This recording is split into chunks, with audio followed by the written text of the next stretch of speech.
Hello, I'm Pamela Woods, an inaugural member of the Excellence Leadership Academy for Pi Alpha Omega.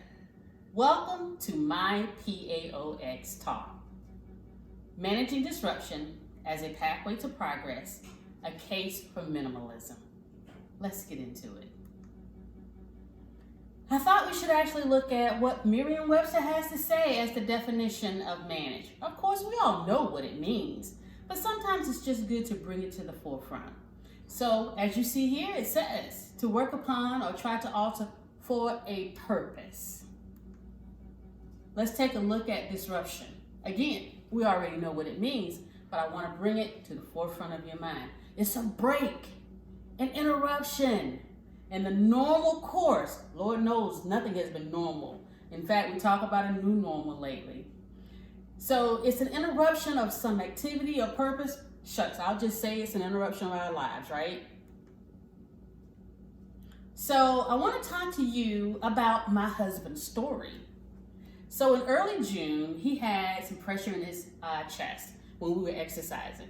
You know, he was trying to hang out with me. Since the pandemic started, I've been working from home, and I basically had stepped up my exercising to about 6 days a week, and he was joining me until he started to feel a little bit of pressure in his chest. Then on 6/23, he was asked to come in for a stress test because, of course, he reported it to his doctor. He had the stress test. They said it was abnormal, but they said they wanted him to go to the hospital for a catheterization.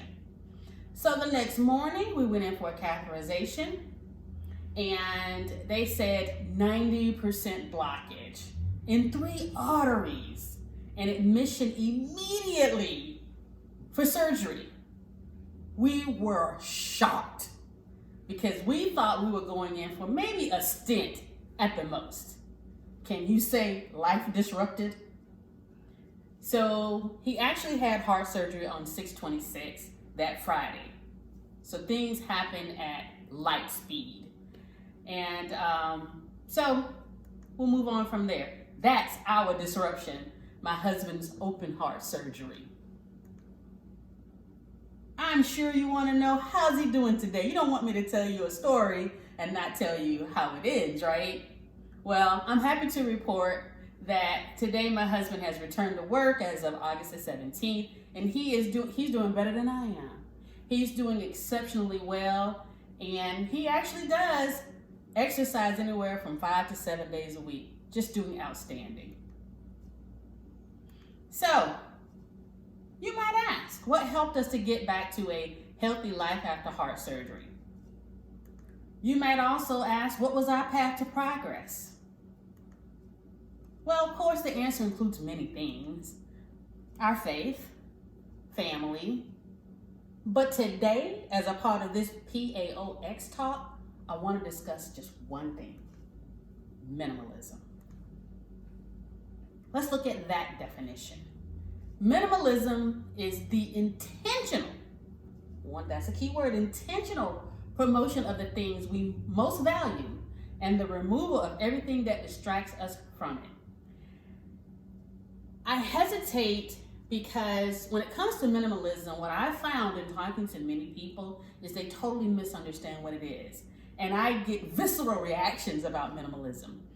But I'm here to tell you, whatever you've thought of it or heard about it in the past, let me invite you to make minimalism your own. It is all about what it is that you want. Only remove what you think is important. It's a personal journey for each individual person. So if you do know anything about minimalism, I will tell you right now, there are many, many principles. Unfortunately, I don't have enough time to talk about all the principles, so I've chosen just 2 to talk about today, and that is decluttering and the ability to identify the essential. So let's talk about principle number 1, decluttering. This is where you have to make conscious decisions to remove what's unimportant. Let's talk about some example. A lot of us have clothing that doesn't fit. We won't even talk about the clothing that still has the tags on it. But why do you keep them? Those books from college, are you really referencing them? Are you really using them in your job 5, 10, 15 years later? Why keep them?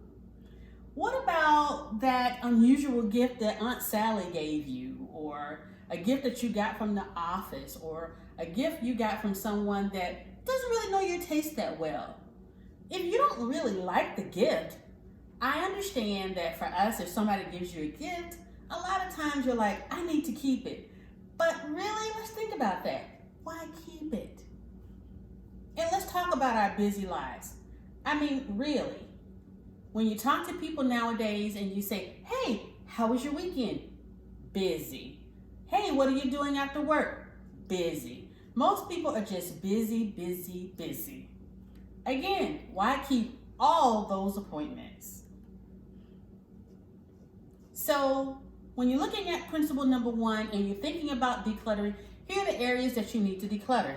Look at your possessions, look at your mind, look at your finances, and of course your life.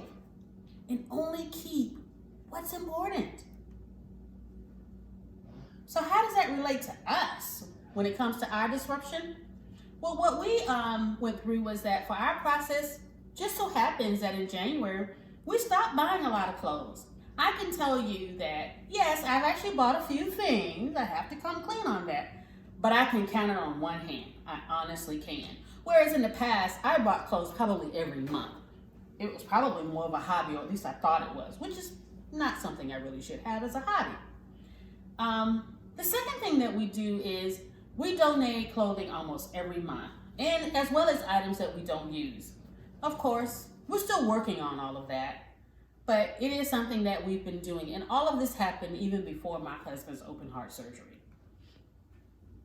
So what's the results of all of this? Well, today we have a more orderly and clean home. Of course, I have more time to focus on my husband and our health, and more time for exercise.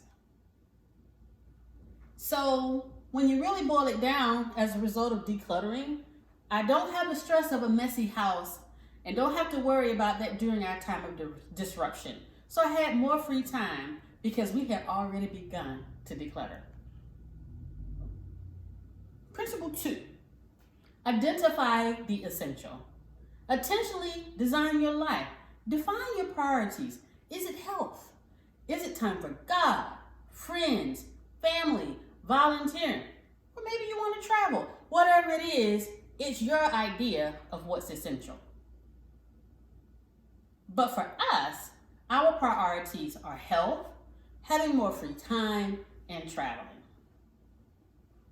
So what's been the results of us actually putting into play identifying the essential? Before, we struggled to exercise just 3 times a week. Now, we're rocking at 5 to 7 times a week. Before, we allowed a lot of things to distract us, the unimportant things. Now we're attempting to reclaim our time and live on purpose. Minimalism has allowed us to have a clearer, more focused path to progress.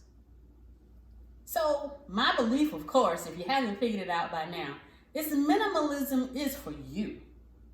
You define it, what it means for you. Minimalism can help you too on your path to progress. You should try it. I made sure to include some resources for you. Joshua Becker, I listen to him a lot. He's an author of many books. He's a podcaster. He's on YouTube. Ronald Banks is on YouTube. The Broken Wallet on YouTube. A Small Wardrobe on YouTube. But these are just a few resources, too many to list. Many people have heard of the Kondo method, or the Marie Kondo method, which I didn't list her here, but of course she's a resource as well. So I thank you so much for my talk today, and I hope that you consider that minimalism is for you. Thank you.